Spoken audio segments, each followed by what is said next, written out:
The 28th of December 1879 started out as a sunny day with a clear blue sky. It was a Sunday, and after going to their churches, many people took time to rest. Work was mostly taboo on the Sabbath, and for many, the day was taken up with worship and for family. The area around the Tay Bridge was looking nice as well. On the water, Captain Wright was taking his ferry boat, the Dundee, and he had noticed a lovely flat calm. But by 4 p.m, as the night drew in, the weather had turned. The waves started to rise as the strengthening winds whipped them up, and the rain bucketed down on the Firth. The wind turned gale force and was blowing at right angles to the Tay Bridge. By 7 p.m, the wind and the rain had reached its peak. Thomas Barclay wasn't too worried as he sipped his tea, safe in the signal box on the edge of the river. He was waiting with friend and fellow signalman John Wyatt for the infamous dings signalling the next train to cross the Tay. Even though the weather was appalling, there was nothing to stop Thomas to signal back that he was able to accept the train, and sent a message to the signal box at the other side of the bank that the train was approaching. The train slowed to a crawl past the signal box. Thomas braved the weather to pass the staff to the waiting firemen. The staff would have been passed, possibly with a simple "evening," and the train was readied away and gathered speed as the signaller went back to the safety of his signal box. The train, its 3-man crew, and over 70 passengers and baggage mail car passed them without incident. John took another sip of his tea as the trio of red tail lamps grew smaller and smaller. It was only regulation to ensure that the tail lamps were there, but it was a mix of habit and boredom to watch them over the bridge. As Thomas updated the register, he made up the stove fire to keep the men warm. "Something's not right," John remarked to Thomas as he took another sip. Curious, Thomas also took notice of the dim red glows of the tail lamps at the high girders. Then a glow from the front of the train caught their eye. It looked like fire. Then all went dark. The lights and the glow simply vanished. At the other end of the bridge, the train was late. The signaller knew it had entered section, but there was no sign of it. Visibility was virtually nil, so he tried to telegraph the other signal box, but all he received was silence. Concerned, he called on a local foreman at the Dundee sheds who was nearby to investigate. James Roberts clambered onto the bridge on all fours as the gale buffeted him about, and he crawled along the low-level girders. He crawled to the end of the track, an end that shouldn't be there. The entire span of the high girders, the train, and everyone in it were gone. The blackness of the night and the crash of the waves had swallowed everything whole. People rushed to their boats to try and find survivors, but they found no one who could be saved. Those they found were already gone.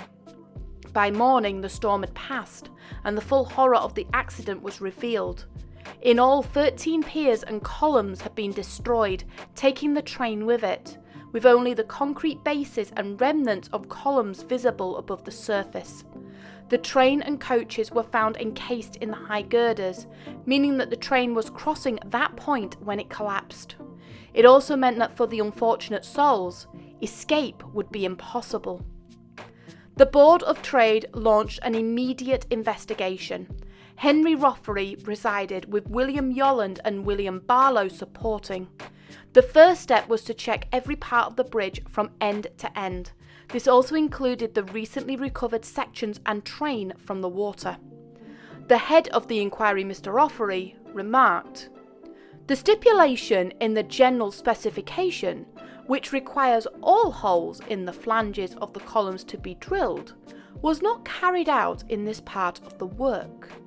As regards the holes with the flanges of the 18-inch columns, the holes in the lugs on the columns were all cast and left conical, instead of being drilled, thus causing the pins to have unequal bearings. Some of the sling plates which were made or altered at the works were roughly formed. Inspection of the workmanship was also found in the bolt holes of the struts, and as they did not abut the columns, as in our opinion they ought to have done, Their action in these cases depended on friction or resistance to movement, made by the bolting the channel islands tiling together and bearing hard against the lugs. The columns after the incident found in some instances to be of unequal thickness and tends to have other defects of casting. And it was probably due to their sluggish character of the metal and the manner in which the columns were cast that they were not always turned out sound. As about of 14 tie bars attached to lugs tested in London showed unsoundness to a greater or less extent at the lugs. The train crew that previously made the crossing were also called to give evidence. They remarked that they noticed nothing unusual apart from a small shower of sparks from the carriage wheels. The guard saw this and put on his brake and showed a red lamp, but this was not seen or felt by the driver. They considered themselves extremely lucky. If they had stopped, it would have been them at the bottom of the Tay. After the train stopped in Dundee, and after speaking to then the rather irate guard, the train was examined and nothing appeared wrong. The men thought nothing of it and never reported anything. The recovered train lay untouched for the inquiry to examine, and it must have been a sobering sight. The regulator was open and the reverser was in the 6th notch from full forward gear. There appeared to be no application of the brake. Rothery concluded that the crew had no clue that anything was wrong until it was too late. It was also found that despite the speed restriction applied to the bridge, it was not being adhered to. The wind and the weather was the next factor to consider.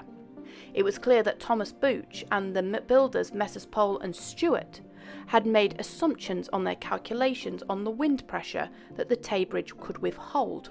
Their calculations were also based that the bridge's lugs were all identical, as many would find were now subpar. Bouch, the railway company and the builder banded together and hired independent advice from John Burnlees and John Cochrane to help represent them. They stated that in their opinion that the wind caught the wooden second-class carriage, causing it to overturn.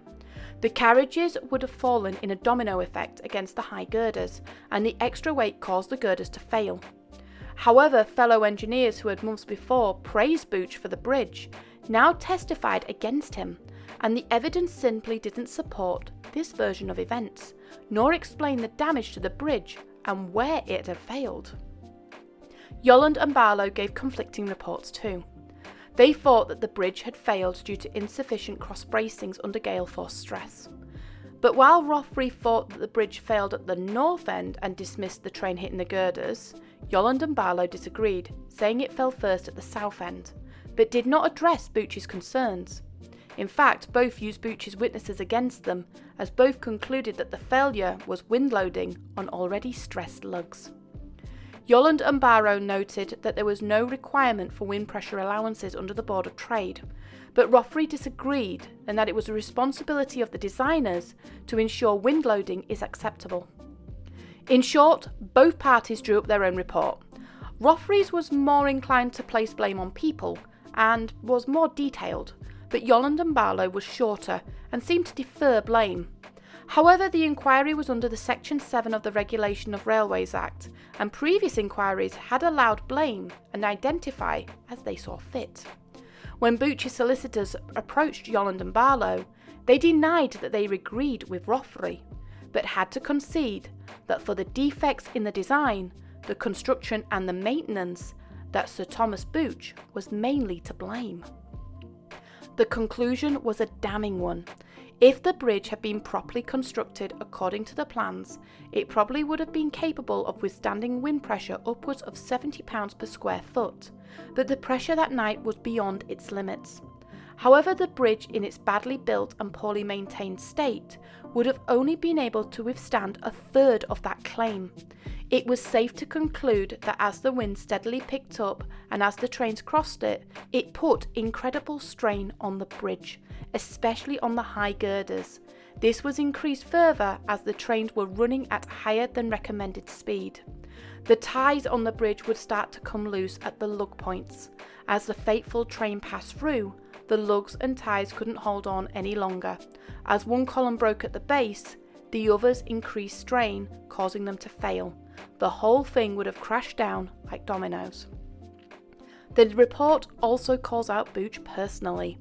His mistake on reading the borings, the design and lack of wind allowances, the lack of quality materials, the lack of quality control and machine parts made him solely culpable.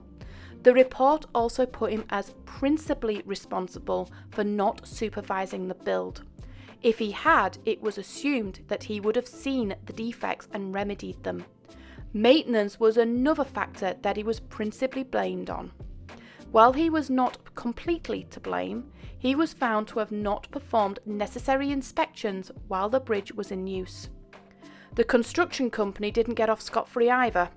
They had allowed for the iron girders to be sent out with obvious defects and not use precise measurements or even cylindrical holes. It seemed to the report that the object was not on precision, but on speed and price. Finally, the railway themselves received a reprimand for allowing speed restrictions to be broken. Sir Thomas Bouch was in ruin. The plans he had for the fourth bridge were cancelled immediately and all work ceased, and a newly constructed viaduct at Montrose had to be reinforced, but it was forced to be demolished shortly afterwards after an inspection condemned it. Thomas Bouch was a broken man, and he never recovered. He moved to the country as his health began to fail. He passed away just a few months after the inquiry's conclusion. Many would remember him as bold and daring and had promise, but he took his work too close to the safety margin that many would dare.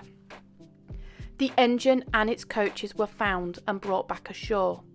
The train, who decided it would take another dunk when it was rescued, was repaired and nicknamed Driver by the crews. It survived until 1917. From the press and the ticket sales, it was assumed that there were 75 on board, but only 46 were recovered. It was the worst loss of life on a railway accident at that point. Out of the 75 lost, 59 were identified. In 2013, a memorial to those known to have passed was erected on either side of the Tay. The granite pillars gave tribute to those lost souls and the souls never identified or found. The rest of the bridge was removed, save from the concrete pillars, and the railway, now called the North British Railway, had instructed a new company to design a new bridge. It was widely agreed to only use tried and tested methods and engineering principles and no complex engineering. It was needed to prove to the world that it was safe, so no thought was spared to its construction. Interestingly, 118 girders from the collapsed bridge were deemed fit for use, and after several tests to prove they were capable, they were incorporated into the bridge's structure. After it was finished, it was subjected to many tests before it was deemed fit for purpose. The bridge stands to this day, standing strong next to the pillars of its predecessor. Thomas Bouch never got to realise his dream on the Forth, and due to his discreditation, his plans hit the cutting room floor. But this left the North British Railway with a glaring problem. How are they going to cross the Firth of Forth?